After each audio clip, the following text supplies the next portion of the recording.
Can a non-South African write grade 12 exams? The short answer, yes, as long as you have some kind of proof of identity.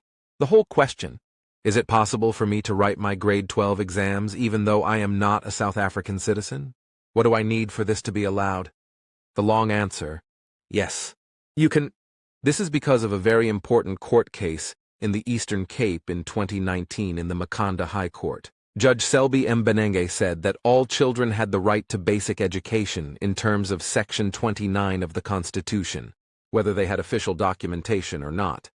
He found that clauses 15 and 21 of the school's admission policy for ordinary public schools of 1998 were unconstitutional. Clause 15 said that a parent had to give the school an official birth certificate for the child. And if they could not get the certificate from Home Affairs in 12 months, the school could kick the child out. Clause 21 said that non-citizen parents had to prove that they had applied to Home Affairs to legalize their stay in the country, or the child would be kicked out. Judge Mbenenge said both clauses were unconstitutional, and the Department of Basic Education was interdicted from excluding or removing any child, even illegal foreign children, after being admitted to school simply because the child did not have an ID, a birth certificate, or other documentation. I have bolded the following text for your information.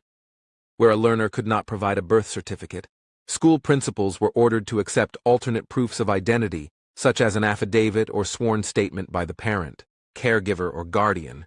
After that judgment, more than 13,000 undocumented students wrote their matric in 2019. In spite of the 2019 Makhanda Court ruling, it's still not clear whether undocumented matric candidates will be issued with matric certificates. In 2018, before the 2019 judgment, the Department of Basic Education said that in the case of undocumented foreign learners, they would allow these candidates to register to write the examination.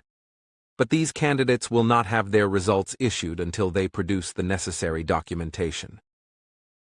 Umalusi, the Council for Quality Assurance in General and Further Education and Training, is the body that issues matric certificates. In January 2020, the Umalusi spokesperson, Lucky Ditonyene, said that undocumented learners are issued with their matric certificates with their date of birth rather than ID number. He said that the certificate would be as good as one with an ID number when applying for a job or for university. But higher education institutions require a copy of the applicant's ID, as does the NSFS, National Student Financial Aid Scheme. So the road ahead is still a rocky one for undocumented learners. This may be another issue that will have to be settled in court.